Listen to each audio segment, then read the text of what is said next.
Hello hi friends, ఎలా మీరు బాగున్నారు అనుకుంటా. మీ అందరికీ ఒక విషయం చెప్పాలి. మీరు ముందు వీడియోస్ చూడలేదు అనుకుంటున్నాను. అందుకని ఫస్ట్ ముందు వీడియో చూశాక స్టోరీకి అయితే బాగుంటుంది. అప్పుడు మీరు ఈ డ్రామా ఉంది కదా, ఈ పార్ట్ మీకు అర్థమవుతుంది.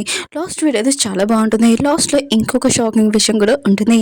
అదేంటో మీకు నేను వీడియోలోకి వెళ్ళిపోయాక వీడియో చూస్తారు. వీడియో నచ్చిందంటే లైక్ చేసి సబ్స్క్రైబ్ టైం వేసుకుని డ్రామాకి వెళ్ళిపోతాం. ఈటనాలు తిని చూపిస్తూ ఉంటాడు. తనకి వేరే ఆప్షన్ లేదు కదా, ఇంకా ఇల్లు అమ్మడానికి వెళ్ళి ఉంటుంది. ఇంకా ఒకరున్న పర్సన్ ఉన్నాడు కదా, తక్కువ డబ్బులు ఇవ్వడంతో ఇల్లు అదే ఉంది కదా, నువ్వు తక్కువ ఇస్తున్నావు ఎక్కియట్లేదని అంటాడుది. అంటే ఈరునికి ఇవ్వాల్సిన డబ్బులు ఉన్నాయి కదా, అవి తక్కువ అవుతూ ఉంటాయి. అప్పుడే ఆ పర్సన్ అంటూ ఉంటాడు, మీ ఇల్లు ఉంది కదా పాతది, మేమేం చేయలేమని అంటూ ఉంటాడు. ఇంకేటో హస్బెండ్ వాళ్ళ సిస్టర్ ఉంది కదా అంటూ ఉంటుంది, మేము ఈ డీల్ ఉంది కదా క్యాన్సిల్ చేస్తున్నామని అంటూ ఉంటుంది. కానీ ఇటుకి డబ్బులు అవసరం కదా, అందుకనే తనుంది కదా ఈ డీల్ ఓకే చేసేటిది. ఇంక పేపర్స్ మీద సైన్ పెట్టేసింది. తన ఇల్లు కూడా సేల్ చేసేటిది. ఆ పర్సన్ అంటాడు, సరే అయితే నేను డబ్బులు ఉన్నాయి కదా తనకి ఇస్తానని చెప్పి ఉంటాడు. అప్పుడు సీసీ ఉంది కదా అక్కడికి వచ్చి అంటూ ఉంటుంది, ఓ మీకు డబ్బులు కావాలన్నమాట, అయితే నేను మీకు హెల్ప్ చేస్తాను, ఇస్తాను, కానీ ఒక కండిషన్, మీకు 50 కోట్లు వస్తున్నాయి కదా దాంట్లోని నాకు కాఫీ అని అంటూ ఉంటుంది. ఇంకేటో అదే ఉంది కదా ఇష్టం నో చెప్తాడుది. కానీ తనకు డబ్బులు అవసరం కదా, ఇంకా 50 కోట్లు ఎక్కడ పోతాయి అని ఇంక సరే అయితే నేను ఒప్పుకొని ఉంటుంది. సీసీ అంటుంది, సరే అయితే నేను డబ్బులు ఉన్నాయి కదా తొందరగా తీసుకొని వస్తాను, అయినా కూడా మనం తొందరగా ఆ ఇల్లు తీసేసుకోవాలి, లేకపోతే హీరోనికి నిజం తెలిసిపోయింది అనుకో, అందులోని ఇంట్లోని 50 కోట్లు ఉన్నాయంటే తను అసలు ఇయ్యదని అంటున్నాడు. ఇంక వాళ్ళు కూడా ఈ విషయం ఒప్పుకొని ఉంటాడు. కానీ సీసీ దగ్గర డబ్బులు ఉన్నాయి కదా అంత లేవు, ఇప్పుడు ఏం చేయాలబ్బా అని అనుకుంటే జిన్ గుర్తు వచ్చి ఉంటాడు. చిన్న ఏదో లైన్ వేసేసి అతన్ని ఒప్పిద్దాంలే అని అనుకుంటుంది. ఇంకా అతని దగ్గరికి వెళ్ళి ఉంటుంది. ఇంకా ఎన్నో అత్తయ్య ఇంకా వాళ్ళు కూతురున్నారు కదా అక్కడి నుంచి వెళ్ళి ఉంటాడు. ఇంకా డీల్ అవుతుంది కదా, అక్కడే మన హీరోని కూడా వచ్చేది. అంటే ఇదంతా తన ప్లాన్ అనమాట. సీసీ ఉంది కదా ఇంకా జిన్ని దగ్గరికి వెళ్ళి ఉంటుంది తనని ఇరికేయడానికి. ఆయన కూడా నువ్వు దాచుకున్న డబ్బులు ఉన్నాయి కదా అవి ఇచ్చావనుకో, నేను ఖచ్చితంగా నేను పెళ్లి చేసుకుంటాను, మనం చాలా రిచ్ కూడా అవ్వచ్చు, ఇంకా మన ఇద్దరం కలిసి ఉండొచ్చు అని అంటాడుది. ఇంకా తనని ఏదోలాగా ఒప్పిలని చేస్తాడుది.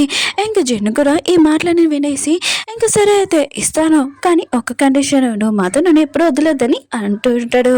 ఇంకా సీన్ కూడా సరే అని చెప్పేది. వీళ్ళన్నాడు కదా కాసేపాక హీరోని దగ్గరికి వచ్చి ఉంటాడు. ఇంకా బయట నుంచి ఉంటాడు. అప్పుడే చిన్నంది కదా అంటూ ఆడితే, నా డబ్బులు ఉన్నాయి కదా ఇస్తానన్నాను కదా జిన్ను ఇస్తాడని అంటూ ఆడితే, ఇంకా హీరో అదే అంటూ ఆడితే, ఓ నా కడుక్కు పోయాక ఇప్పుడు జిన్ని నువ్వు లైన్లో పెట్టావా అని అంటూ ఆడితే, ఇంకా వీళ్ళన్నాడు కదా వచ్చి ఉంటాడు. ఇంకా డబ్బులు ఉన్నాయి కదా మేము రెడీ చేసామని అంటూ ఉంటాడు.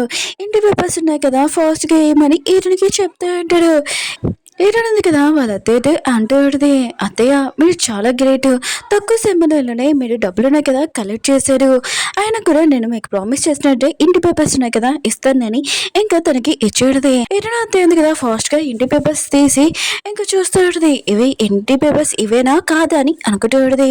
ఇంకా చెక్ చేశాక ఇవే అని అర్థమై ఉంటుంది. ఇంకా ఏడుని వెళ్ళమని చెప్పేది. ఏడుని కూడా తన పని పూర్తయింది కదా ఇంకా వెళ్ళిపోయి ఉంటుంది. ఇంకేడుని వెళ్ళాక వాళ్ళ అత్తయ్య అంటూ ఉంటుంది, ఓ ఇప్పుడు 50 కోట్లు ఉన్నాయి కదా నావే అని చాలా హ్యాపీగా ఫీల్ అవుతూ ఉంటుంది. ఏంటంటే కదా బయటకు వచ్చాక ఒకరు ఫోన్ చేసి రమ్మని చెప్పి ఉంటుంది. హీరో అత్తయ్య ఇంకా మిగతా వాళ్ళందరూ ఉన్నారు కదా డబ్బులు ఎక్కడున్నాయని మొత్తం చెక్ చేస్తూ ఉంటాడు. వాళ్ళకి ఎక్కడ దొరకలేదు, అసలు డబ్బులు ఎక్కడ దాచిపెట్టాడని అనుకుంటూ ఉంటాడు. అప్పుడే ఒక బాక్స్ చూసి ఉంటాడు, ఇందులో డబ్బులు ఉంటాయని చాలా హ్యాపీగా అది ఓపెన్ చేస్తుంటాడు. అందులో ఓన్లీ వైట్ పేపర్స్ ఉంటాయి. ఇంకా మనని చీటింగ్ చేశారా ఏంటని ఇంకా చాలా కోపం వస్తుంటుంది. ఇంకా చిన్న మాత్రము ఇంకా హీరో అత్తని తిడుతుంటే, ఓ ముసల్దానా ఆయన కూడా డబ్బులు ఎక్కడ దాచిపెట్టావు, ఆ 50 కోట్లు ఆయన కూడా సగం డబ్బులు కూడా నేను ఇచ్చాను, నా 50 కోట్లు ఎక్కడ ఉన్నాయని వీళ్ళు ముగ్గురు ఉన్నారు కదా కొట్టుకుంటూ ఉంటాడు. జిన్ను ఉన్నాడు కదా వీళ్ళు ముగ్గురు గొడవ ఉంది కదా ఆపుతూ ఉంటాడు. అప్పుడే అక్కడికి ఒక పర్సన్స్ వచ్చి ఉంటాడు. ఇంక వాళ్ళు అంటూ ఉంటాడు, కంపెనీ ఉంది కదా మొత్తము లాస్ అయిపోయింది కదా, ఇంకా లోన్ కూడా తీర్చాలి, అందుకనే ఏ లోన్ ఉంది కదా మేము లోన్లో తీస్తున్నామని అంటూ ఉంటాడు. ఇరునాతి మాత్రం యశవనే చాలా బాధపడుతూ ఉంటుంది, నేను మొత్తం డబ్బులు పెట్టేశాను అయినా కూడా ఇల్లు కూడా తీసేసారు అనుకో, నేను ఇంకా రోడ్డు మీద ఉండాలని ఇంకా చాలా ఏడుస్తూ ఉంటుంది. అప్పుడే ఇంకో పర్సన్ కూడా వచ్చి ఉంటాడు. ఇరునాతిని చూసి అంటూ ఉంటాడు, మీరు నా దగ్గర డబ్బులు తీసుకున్నారు అయినా కూడా డబ్బులు ఇయ్యరా అని అంటూ ఉంటాడు. అప్పుడు సీసీ అయిపోయింది కదా, దీనికి నాకు ఏమీ సంబంధం లేదని ఇంక పక్కకు జారుకుంటూ ఉంటుంది. ఇంకా ఇరుణ అత్తయ్య కూడా ఆ పక్కనే ఇంకా జారుకొని వాళ్ళు కూడా బయటకు వచ్చేసి ఉంటాడు. ఇరుణ ఉంది కదా, ఇంకా వాళ్ళ దగ్గరికి వచ్చి ఇంట్లో ఎవరు వెళ్తున్నప్పుడు నేను చూశాను, అసలు ఏమైంది అత్తయ్య అని ఇంకా అడుగుతూ ఉంటుంది. సినిమాతో ఎన్ని తిడుతూ ఉంటుంది, ఓ మెంటల్ దానా, మీ అత్తయ్య ఉంది కదా 50 కోట్లు ఆ ఇంట్లో పెట్టింది, అది కూడా నీ హస్బెండ్ పెట్టాడు. ఇంక మీ హస్బెండ్ కూడా ఈ డబ్బుల కోసమే ఇంకా చనిపోయాడు. ఇంక మీ అత్తయ్య ఉంది కదా నిన్ను అప్పులో ఉంచేసి, అదే కంపెనీ లాస్ అయిపోయింది కదా, అప్పులో నేను ఉంచేసి 50 కోట్లతోటి పాడిపోయి ఎంజాయ్ చేద్దామని తన ఆశ అని అంటుంది. ఏనంటది ప్రశాంతంగా ఉండని, ఆ డబ్బులున్నాయి కదా ఎవరు నా దగ్గర తీసుకోలేదు, ఆయన లోపలికి పంపించాను కదా, వాళ్ళని నేనే పంపించాను, ఇల్లు కూడా నాది అని అంటుంది. వాళ్ళు మాత్రం షాక్ అయిపోయింటాడు, అసలు ఈయనకి ఏమైంది, ఎందుకు ఇలా మాట్లాడుతుందని అంటూ ఉంటాడు. హీరోయిన్ అంటది, ఎన్ని సంవత్సరాల నుంచి మీరు నాతో తింటున్నాడు, ఆయన కూడా ఆ ఇల్లు ఉంది కదా నా ఇది, ఇంకా నేనెందుకు మీకు ఇస్తానని అంటుంది. ఇంకా వాళ్ళ అత్తయ్యకి మాత్రం డౌట్ వచ్చి 50 కోట్లు నీ దగ్గర ఉన్నాయని అంటుంది. హీరోయిన్ అంటది, 50 కోట్లు నా దగ్గర ఉన్నాయని అంటుంది. షిన్ ఉంది కదా, విషయం ఎలాగడే ఈరుని అడుగుతూ ఉంటుంది, నీ దగ్గర డబ్బులున్నాయని అంటుంది. ఈరుని అడిగితే అవునని అంటుంది. ఇంక షిన్ అంటుంది, నేను బెస్ట్ ఫ్రెండ్ కదా, నేను ఎప్పుడు నీతో ఉంటాను, ఆయన కూడా 50 కోట్లు ఉన్నాయి కదా, మన ఇద్దరం చూసుకుంటామని అంటుంది. ఇటునాథకి మొత్తం చాలా కోపం వచ్చి షిన్ గురించి మొత్తం చెప్పేసేటది, నీ హస్బెండ్ని ఇంకా షిన్ ఉంది కదా క్లోజ్గా తెప్పించింది అని అంటుంది. ఇంకా వాళ్ళకి ఒక కొడుకు కూడా ఉన్నాడు, 5 సంవత్సరాల బాబు అని అంటుంది. షిన్ ఉంది కదా చెప్తూ ఉంటుంది, అది మీ అబ్బాయిది కాదు కొడుకు, ఆయన కూడా జిమ్దని అంటుంది. ఈ రాత్రి మొత్తం విషయమే షాక్ అయిపోయేది, ఇన్ని సంవత్సరాల నుంచి నాకు కొడుకు వాళ్ళ కొడుకు అనుకున్నాను నేను, కానీ అతను కాదు, ఇంక జిన్ వాళ్ళ కొడుక, నేను ఇన్ని సంవత్సరాలకు చూసుకున్నాను అని చాలా కోపంగా షిన్ని ఇంక కొడుతూ ఉంటుంది. వీళ్ళు నలుగురు కదా ఫైటింగ్ చేసుకుంటూ ఉంటాడు. అప్పుడే పోలీసు వాళ్ళు ఉన్నారు కదా, అక్కడికి వచ్చి ఉంటాడు. ఇంక వాళ్ళకి అర్థం కావట్లేదు పోలీస్ని ఎవరు పిలిచారని. ఎవరైనా ఉంటుంది, నేనే పిలిచాను, బయట క్రిమినల్ మైండ్ తోటి మీరు ఉన్నాడు, బయట ఉంటే చాలా ప్రమాదం, అందుకనే మీరు జైల్లోకి వెళ్ళాలని అంటుంది. ఇంకా వాళ్ళు ఉన్నారు కదా చాలా మంచిగా మాట్లాడుతూ ఉంటాడు. జాన్ ఉన్నారు కదా అప్పుడే వచ్చి తన మనసు అంతా జాన్ ఉన్నారు కదా అక్కడికి వచ్చి మొత్తం అంతా చెప్పేసి ఉంటాడు. ఎందుకంటే తన మనసు అంతా ఇరిగిపోయింది కదా వీళ్ళు చేసిన పనికి, అందుకనే వీళ్ళని ఇంకా పోలీస్ స్టేషన్కి తీసుకుని వెళ్ళి ఉంటాడు, జైలుకి.